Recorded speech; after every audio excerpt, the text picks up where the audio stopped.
The planning for the worst method helps you build automation workflow logic and avoid common mistakes.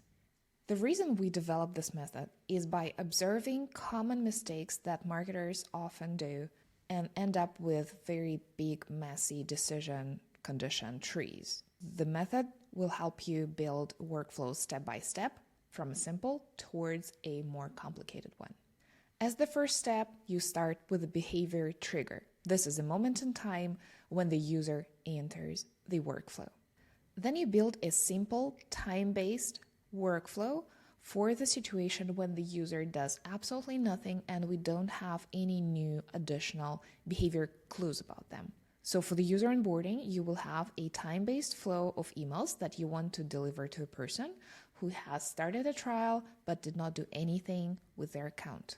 The next important step is adding an exit condition, which means the workflow will stop at any time when the user reaches a specific goal. For example, if this goal for the workflow is to upgrade free users to paying customers, we will stop the workflow at any time when the user joins the segment professional users. This will help you avoid continuous condition checks whether they did it or not. In actual user list workflows, this will look like a teleport that you place by the end so that the users can exit anytime.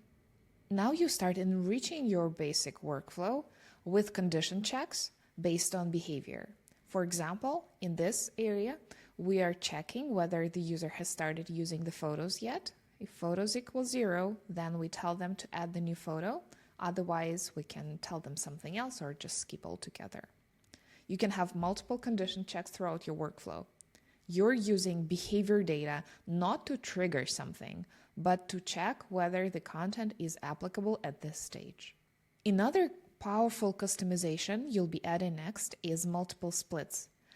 Most times, you will have different groups of users that can have slightly different content, but not to the level of having different workflows.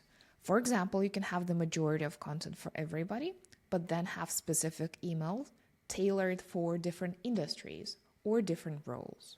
As a result, you end up with a pretty sophisticated behavior-based workflow. You know exactly how it works, and there are no excessive condition checks or anything like that.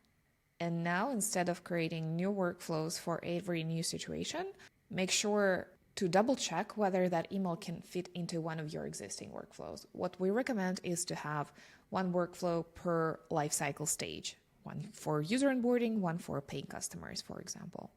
And the last step is optimization. You can add further sophistication to your workflow by measuring conversion goals, running A/B tests, and doing other advanced things.